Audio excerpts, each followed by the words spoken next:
Master trapper and tanner Tom Oar gained a huge following when he featured in History Channel's Mountain. There are men who live their lives in full view of the world, and then there are men who live their lives for the world itself, for the rivers, the forests, the frostbitten mornings, and the sacred silence of untamed wilderness. Tom Oar is the second kind. For nearly a decade, viewers across America tuned into the History Channel's hit series Mountain Men not just to watch a man survive in the wild, but to witness something far rarer, a human being who had found his true place on Earth and refused to leave it, no matter the cost. But behind the buckskin jackets, the crackling fires, and the Montana sunsets that looked almost too beautiful to be real, there was a story unfolding that the cameras only partially captured. A story of loss, of physical decline, of a life tested not just by blizzards and predators, but by grief, fame, and the slow, unforgiving passage of time. Because the truth about Tom Oar is not just inspiring, parts of it are genuinely heartbreaking. And if you've ever felt a deep connection to this quiet, leather-handed mountain man, then you owe it to yourself to know the full picture. This is not simply a story about a man who lived in the woods. This is the story of everything Tom Oar sacrificed, endured, and lost in order to live the only life that ever made sense to him. To understand Tom Oar's tragedy, you have to first understand who he was before Montana ever claimed him. Because Tom didn't stumble into the wilderness by accident. He was shaped by a lifetime of risk, discipline, and an almost reckless hunger for something real. Tom grew up in Rockford, Illinois, in a family where horses were a way of life rather than a hobby. From a young age, he was in the saddle, learning the rhythms of animals, the demands of physical labor, and the pride that comes from mastering something difficult. By his early teens, that upbringing had already begun pushing him toward the most dangerous arena America had to offer at the time, the rodeo. At just 15 years old, Tom hitchhiked to Ohio with nothing but a bull rope and a rigging bag. No backup plan, no safety net, no guarantee of anything. Just a young man convinced that he was built for something bigger than ordinary life. And in many ways, he was right. Throughout the 1960s, Tom Oar competed in the International Rodeo Association, placing in the top 10 repeatedly, earning the respect of his peers, and building a reputation as someone who simply did not quit, no matter how many times the ground came up to meet him. But the rodeo is a brutal schoolmaster. It teaches you courage, yes, but it also teaches you consequences. In 1970, during what should have been a routine ride, Tom climbed aboard a bull named Woolly Bugger. What followed was violent, sudden, and life-altering. He was thrown, trampled, and knocked unconscious. When he came around, something had changed, not just in his body, but somewhere deeper. He had stared at his own mortality and found it looking back without blinking. He didn't quit immediately. Men like Tom rarely do. But the experience planted a seed of reflection that would grow quietly over the following decade, until one day in 1981 he made the decision that would define the rest of his life. He hung up his rodeo gear for the last time. The crowds, the lights, the thundering arenas, all of it fell away. And in their place came something he hadn't expected, the call of the wilderness, steady and clear as a river in spring. What makes this part of Tom's story quietly tragic is not the injuries or the danger. It's the realization that a man can spend 2 full decades excelling at something, pouring his youth and his body into it, only to discover that it was never truly where he belonged. The rodeo gave Tom discipline, grit, and an unusually high tolerance for pain, all of which he would need desperately in the years to come. But it couldn't give him peace. Only Montana could do that. When Tom met Nancy, the trajectory of his life shifted in the most profound way possible. She wasn't simply a romantic partner. She became his co-author, his equal in every sense, and the person without whom the entire Montana chapter of his life would never have been written. In the late 1970s, the couple made a decision that most people in their social circle probably considered either brave or insane, depending on their perspective. They packed everything they owned into an old pickup truck, one they had paid for, in a detail that tells you everything you need to know about them, using muskrat pelts, and they drove toward Montana. No road map. No guaranteed income. No neighbors for miles. Just 2 people who had decided, together, that a life fully lived in the wild was worth more than any comfort the modern world could offer. The early years were brutal in ways that are genuinely hard to romanticize, even now. Winter in the Yak River Valley doesn't ask for your permission. It arrives without warning, drops temperatures to incomprehensible lows, and simply waits to see whether you are serious about being there. Food was sometimes scarce. The physical toll on their bodies was relentless.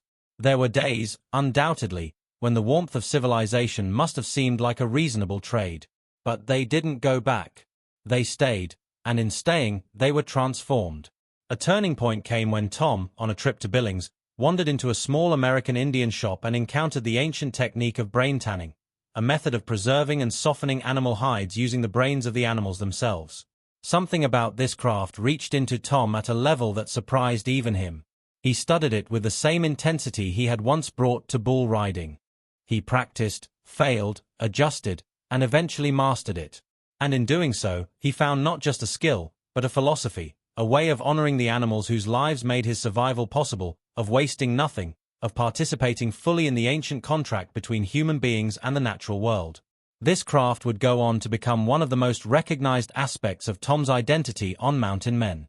His handmade moccasins, leather shirts, and traditionally tanned garments were not props or costumes.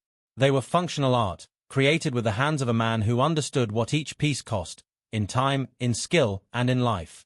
But here is where the tender heartbreak begins to creep in. Because Tom and Nancy built something extraordinary in that valley. They built a home, a life, a sanctuary. And then, slowly, the world found them. When Mountain Men premiered on the History Channel in 2012, Tom Oar became, almost overnight, a beloved figure in American popular culture.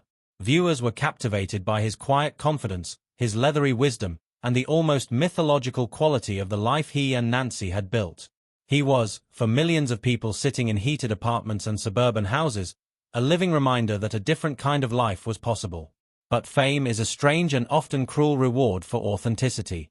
The very qualities that made Tom compelling on television, his remoteness, his self-sufficiency, his deliberate distance from modern society, were precisely what the show's popularity began to erode.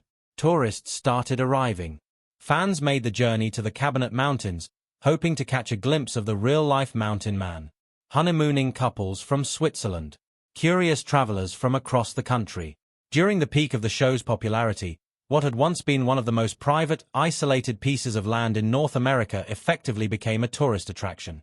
The silence that Tom and Nancy had traveled across the country and paid for with years of hard labor, that silence was shattered, season after season, by the well-meaning but deeply intrusive footsteps of admirers. Tom, to his enormous credit, never responded to this with bitterness or hostility. In interviews, he expressed genuine gratitude for the affection of fans. He understood what their support meant. But he also could not pretend that it didn't hurt, that the very reason he had chosen this life, the peace and simplicity of it, was being quietly consumed by the attention it generated. There is something genuinely tragic in that paradox.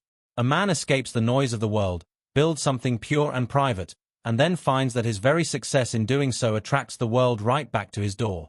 He couldn't win, not in that way. The wilderness had given him everything, but the television camera had taken something that could never quite be restored. For years, Tom's physical durability seemed almost supernatural. The same body that had survived 2 decades of bull riding, multiple serious injuries, and 30-plus years of Montana winters just kept going. But the human body keeps its own ledger, and eventually, it presents the bill. During the 11th season of Mountain Men, viewers witnessed something that stopped many of them cold. In the middle of the night, Tom began struggling to breathe. The difficulty came on suddenly, with the kind of urgency that strips away any illusion of control.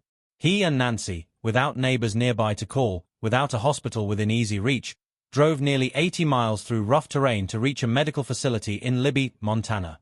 For a man who had spent his life solving every problem with his own hands and his own knowledge, there was something particularly destabilizing about this moment. This was not a problem that skill or willpower could fix. The diagnosis was serious: heart failure. His heart was not pumping with the strength it needed, and fluid had begun accumulating in his lungs, making every breath a conscious effort rather than an unconscious gift. Doctors placed Tom on medications immediately.